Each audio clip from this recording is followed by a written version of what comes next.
Hello, everyone, and welcome to the Yankee and Canuck podcast, a show where we discuss TV, film, and more. And I'm your host, a Yankee. And I'm your host, Canuck. And today we're going to be talking about The Acolyte, episodes 1 and 2. So this is going to be a spoiler review from very beginning to very end. So this is your first and final warning. Okay, so the show is about this Dark Force user assassin that's going around targeting 4 Jedi Masters. And on the case are other Jedi Masters, and including one who's a former Force user now turned fugitive, Osha. And they're all coming together to try to unravel this mystery before us. That's right, we got ourselves a classic murder mystery. Of course, in this case, we already know who the murderer is. We don't know much about her motivation yet. We know a few things, but a lot of details missing. I really like the fighting. The fighting's super cool. I like a couple of ideas here and there, but I don't know. There's a lot there that I'm just not impressed with overall. Yeah, that's fair. I also wasn't very impressed. I mean, it's not bad. I don't know. It almost doesn't feel like a Star Wars show, even though it is, if that makes sense. It's like it's missing some of that Star Wars magic, but it's early in the series and I want to give it a chance. The first two episodes, they're not terrible or anything. It's just, it's all right. We'll see what happens. That's my interest though. Yeah, I mean, like, I'm giving it a chance too, but it's kind of out of reluctance at this point. Yeah, Hopefully it gets better, but I don't know. Yeah, it's not terrible. I've seen worse.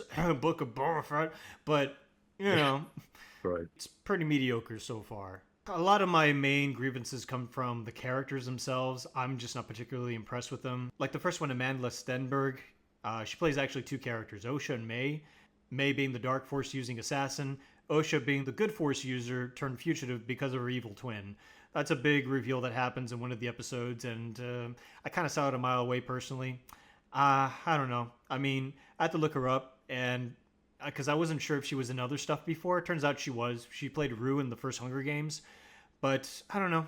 Maybe she's miscast. Maybe the director didn't give her the extra oomph that she needed for her characterization. Maybe the role wasn't written very well. I don't know. There's just something off about that performance. Yeah, Osha is the former Jedi apprentice to Master Soul, who's played by Lee Jung Jae. And she's been out of the Jedi Order for many, many years. And you can see in one scene that she appears to have lost her connection to the Force. Because she even struggles to do a Force pull while she's on that ship, the prison ship. So that's a clear indication that she no longer has a connection with the Force. Yeah, speaking of Lee Jung Jae as Jedi Master Soul, I mean, he was cool in the Squid Games and stuff, but I don't know, I'm not really feeling him in this role. I mean, he's serviceable. He's not terrible, but he's serviceable. He's just kind of, he does the job as best as he can, you know? Yeah, I think he's pretty interesting. He actually reminds me of Qui-Gon Jinn a little bit. And then I realized that when I saw some reviews later, there was a lot of people who share that same opinion. Master Soul, like Qui-Gon, kind of have their distinct opinions on how the Jedi should operate, and they kind of go by the Force, and they're not as in line with the fundamental teachings and the dogmatic nature. And you kind of see that presented in the first two episodes. So I think they definitely must have taken some inspiration from Qui-Gon. I thought you meant that they took inspiration as if both characters are stony and have no personality and very stoic. Definitely very stoic, yeah, that's true. All right, and then you also got Charlie Barnett, who plays Yord Fandar, who's a Jedi Knight. You know, he's kind of like this good-looking Jedi guy who's just in the background. At one point, he's got his shirt off, I think. But, you know, other than that, he might as well be in the background because he's pretty much a non-presence to me, even though he's kind of prominently featured in the show. I don't know. Yeah, I find his character Yord. I think he might be a temple guard based on having a yellow lightsaber. But anyways, I find that he's a little bit aggressive or overzealous at times, and he's definitely more fundamental Jedi and goes by the books. At least it seems. I think that works. I think it's fine because it's in contrast with Jedi Master Soul and maybe to a lesser extent Padawan Jackie. So I think those characters all kind of work together because there's a lot of contrast. Yeah, as a matter of fact, Jackie Long, who's played by Daphne Keene, so far the character, she's a Padawan. Padawan to Soul, I believe, correct? Yeah, yeah. So far the character hasn't done much, and I honestly at first I is she just like the ship captain or something? She's not really doing a whole lot, but you know, ostensibly she might be doing some fighting later, I hope. But other than that, I feel like it's kind of a waste of Daphne Keene because without the makeup, Daphne Keene's got a very sharp, distinct look to her that's kind of scary in a way. So she would have been a great antagonist, or at least a really, really good anti-hero. But she's kind of second banana in the show. That really disappointed me. I'm sure she'll have a lot more scenes as the character develops and as all these characters develop a little bit more. One way I guess you could look at it is she's a Padawan, and I guess one of her first assignments is this big murder mystery case. It's a lot for a Padawan to undertake. For sure. Yeah. And then we got Manny Jacinto's character, Chimere, who's basically a rapscallion. He's a scoundrel who helps the assassin May, carry out her duties. I've seen him in The Good Place. He's a really funny actor. He's really charismatic. He's really likable. I don't feel like this role is good for him, though. I don't know. It's like, I feel like he would have been better as one of the good guys, I feel, as opposed to being one of the bad guys. He's just too likable, too charismatic. But I don't know. We'll see where the show goes with him, but I'm not very impressed with the way they're doing his character so far. Yeah, he's definitely friends with May and an accomplice. They both definitely have knowledge of the Sith, although we don't really know much details if there's any Sith here or how they know what they know. But they both say in one line, peace is a lie. And that's actually part of the Sith code. Peace is a lie. There's only passion. Through passion, I gain strength. Through strength, I gain power. Through power, I gain victory. Yes, I remember that from Knights of the Old Republic 2 video game. I don't remember the Jedi code, just the Sith code. So he definitely has some deep involvement in this conspiracy and the actual events that are occurring, which basically leads into the mystery of May's Master, who's potentially the primary antagonist. May's Master, we don't know too much about, and we don't even know if it's a Sith or just a dark Jedi or whatever. But one thing we do know is We do know that he lights his lightsaber for no reason. we know that, yeah. We'll talk about that in a bit. Although he can't really be a Sith because of the rule of two. Darth Tenebrous and Darth Plagueis are the only Sith around at that time, right? So the only thing we know about this guy is he has a helmet on and has a red lightsaber. In terms of the characters, too, I mean, they tease a Jedi Wookiee. Yeah, it's actually the first time we're seeing a Wookiee Jedi in live action. We have previously seen a Wookiee as a Jedi in Clone Wars and Bad Batch animated series. Given the way the show is going so far, I really hope that character doesn't go down like a bitch. Because my first real grievance is the character played by Carrie-Anne Moss, Grandmaster Indara.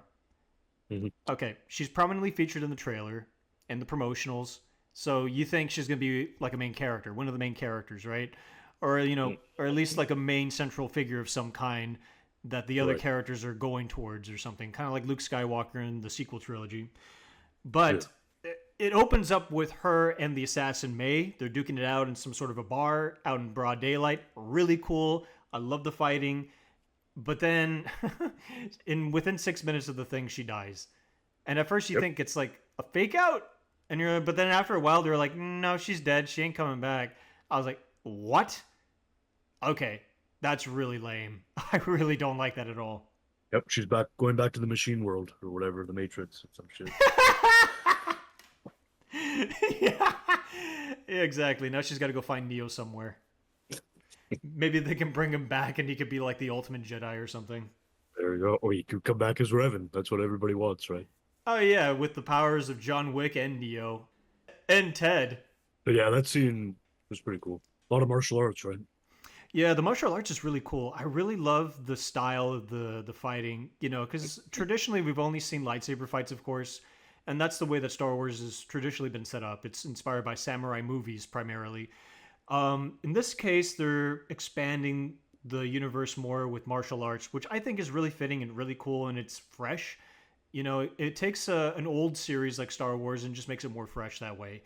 And what they do that's more unique in order to encourage more hand-to-hand combat as opposed to just lightsaber fights, the May assassin is actually fighting with just her bare fists and also these regular daggers. They're not lightsabers. There's no plasma laser coming out of it at all, just regular daggers. And that creates a new interesting dynamic. There have been some complaints about that because now people are saying okay, you got these Jedi that use lightsabers, but they're not able to deflect these little daggers and they're able to get killed instantaneously. Whereas prior, such as Obi-Wan Kenobi show, you can get stabbed with a lightsaber and kind of shake it off. That dagger, it's gotta hurt. Yeah, I guess that dagger's got to really be the thing that takes down all the Jedi, right?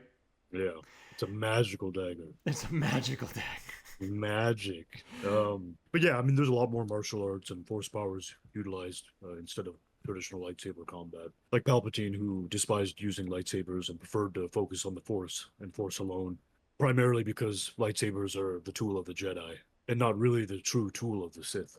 And I suspect one reason why May is not using a lightsaber, one, she doesn't have one.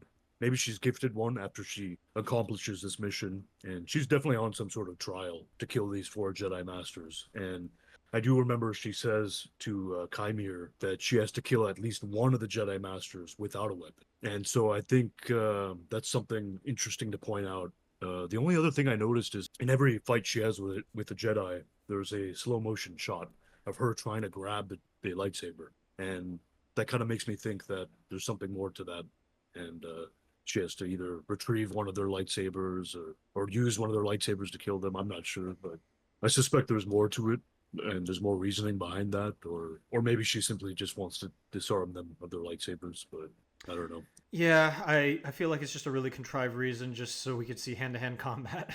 I feel like in order to sell that a little bit better, maybe if she had a lightsaber, it got destroyed and she was forced to use hand-to-hand combat for a time.